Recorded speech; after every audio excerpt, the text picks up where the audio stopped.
Good morning dear students. In last video we have completed our part 2 of this story, and now today we are going to start part 3, and this is the last part of the story. So let's start.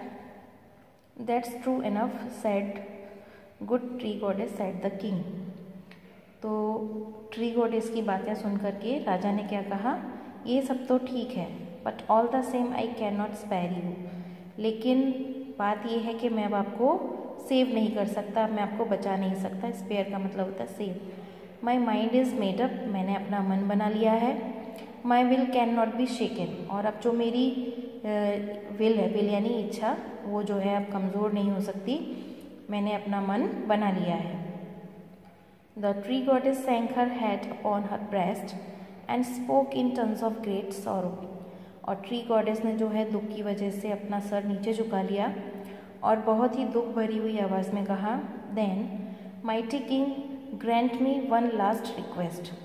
और उसने राजा से क्या कहा, तो ठीक है, आप तो बहुत शक्तिशाली हो, तो मुझे जो है मेरी एक रिक्वेस्ट, यानी कि मैं आपसे एक रिक्वेस्ट और करना चाहती हूँ, वो आप मान लो। Let me be filled in 3 parts. आप जो है मुझे 3 पार्ट्स में कट करना, फील्ड मतलब कट करना। फर्स्ट माई हेड, पहला मेरा सर, with its crown of waving greenery. ठीक है, तो ट्री गॉडेस ने क्या कहा, सबसे पहले मेरा हेड वाला पार्ट काटना जो कि पूरा ग्रीनरी से भरा हुआ है, मतलब उसका क्राउन है। आपने ट्रीज देखे हैं, उनका ऊपर वाला जो पार्ट होता है वो पूरा लीव से भरा होता है ना, ग्रीनरी होती है, वो उसका क्राउन होता है। Next my middle with its 100 strong arms and hands. फिर उसने कहा कि जो मेरा मिडिल पार्ट है उसको कट करना, जिसमें कि बहुत सारी स्ट्रॉन्ग आर्म्स और हैंड्स हैं। ठीक है, आपने ट्री देखा है, बड़े ट्री देखे हैं, उनका जो मिडिल पार्ट होता है उसमें बड़ी बड़ी ब्रांचेस होती हैं स्ट्रॉन्ग, उसको वो यहाँ पर आर्म्स और हैंड्स बोल रही है। फिर नेक्स्ट टाइम जो है मिडिल पार्ट काटना। एंड लास्ट माई बेस, और सबसे लास्ट में मेरा जो बेस यानी सबसे नीचे वाला पार्ट है वो, which bears the heaviest and knottiest of my limbs upon it.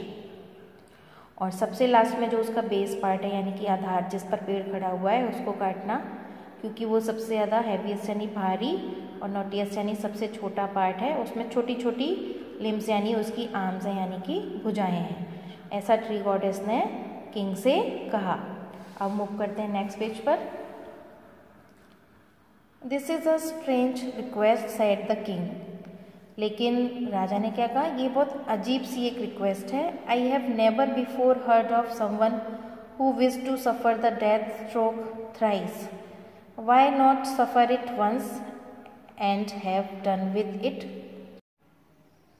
राजा ने बोला कि मैंने ऐसा कभी नहीं सुना जिसकी इच्छा है, मतलब जब वो मरने जा रहा है तो उसकी इच्छा है कि वो 3 बार अलग अलग जो पेन है डेथ का उसको फील करे। Why not suffer it once and have done with it. और उसने बोला कि क्यों नहीं एक बार में ही इसको ख़त्म कर देते हैं सफ़र को। ठीक है, the reason is plain, said the tree goddess. Dozens of young deodar trees have sprung from me. तो ट्री गॉडेस ने क्या कहा कि इसका जो कारण है वो सिंपल है। यहाँ पे प्लेन का मतलब है सिंपल, मतलब ट्री गॉडेस किंग को क्या बोलती है कि मेरे नीचे कितने यंग यानी कि नए देवदार ट्री जो हैं वो उग रहे हैं। ठीक है, and have a grown up around me, और मेरे आसपास जो है वो बड़े हो रहे हैं। Should you fell me with one mighty stroke, ठीक है, my weight would certainly crush all my children to death. तो जो ट्री गॉडेस थी उन्होंने क्या कहा कि यदि जो मुझे कोई माइटी स्ट्रोक यानी कि मुझे ताकत से कोई गिरा देगा तो मेरे वेट से यानी कि मेरे वजन से, ठीक है, उसके जो बच्चे हैं वो निश्चित ही मर जाएंगे। क्रश यानी कि किसी हैवी चीज़ से किसी का दब जाना। ठीक है, तो अगर वो बड़ा सा पेड़ जो है उसके छोटे छोटे प्लांट्स पर गिरेगा तो वो मर जाएंगे। But if I suffer the stroke 3 times, लेकिन यदि मैं जो है इस स्ट्रोक को 3 टाइम सफ़र करूँगी, एंड फॉल इन 3 पीसेज, और अगर मैं 3 पीसेज में नीचे गिरूँगी, some of the young ones my may escape, is my prayer granted. तो यदि मैं 3 पार्ट में नीचे गिरूंगी तो उनमें से कुछ की जान जो है वो बच जाएगी।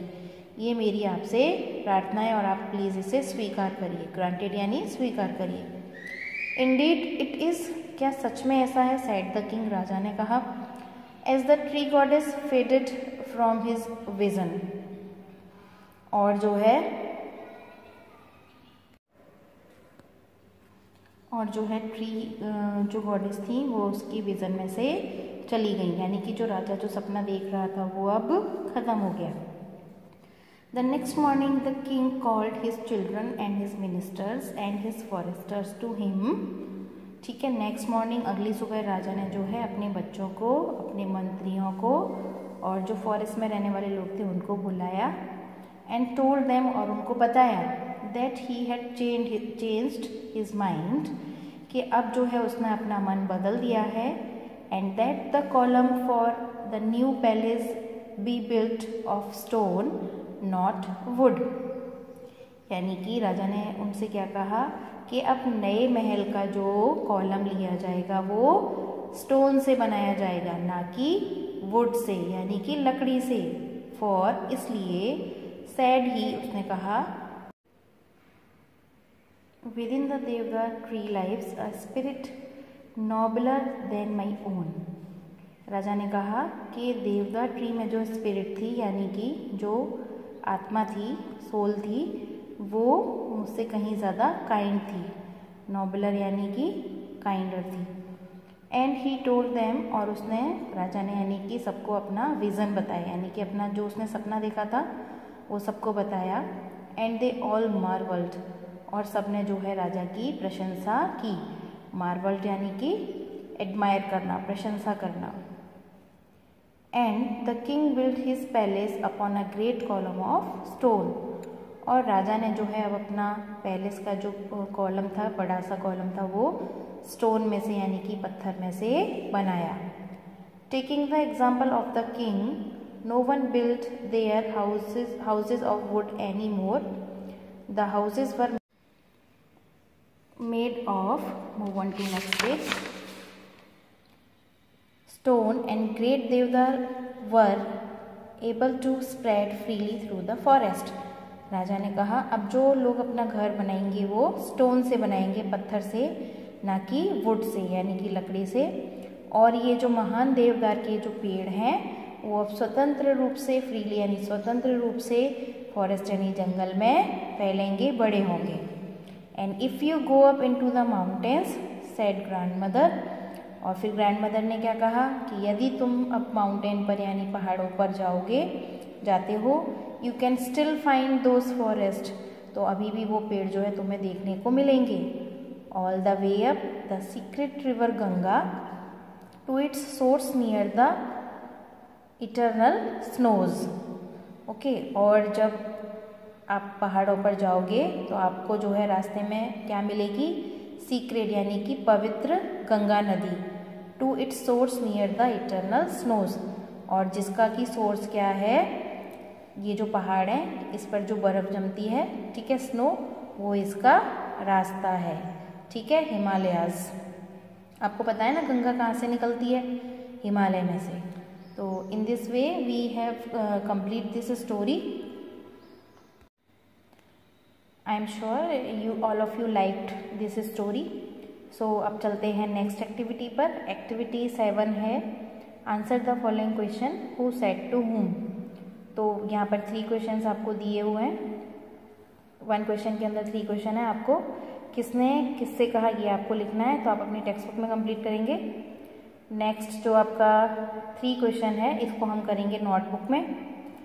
अब मूव करते हैं नेक्स्ट पेज पर, जो कि है हमारा activity 8, circle the odd one out. इसमें भी आपको जो है ऑड वन जो वर्ड है उस पर सर्कल करना है, ये भी आप अपनी टेक्स्ट बुक में करेंगे। एक्टिविटी 9 को हम स्किप करेंगे क्योंकि ये प्रोजेक्ट वर्क है। अब देखते हैं एक्टिविटी 10।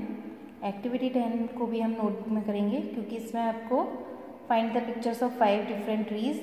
ठीक है, आपको 5 अलग अलग पेड़ों की पिक्चर्स लेने हैं and right at least 5 sentence about each of them, और सबके बारे में जो है 5 सेंटेंसेस आपको लिखने हैं। So in this way we have completed our unit 11. Next video में जो है हम वर्कबुक में स्टार्ट करेंगे. Okay, thank you.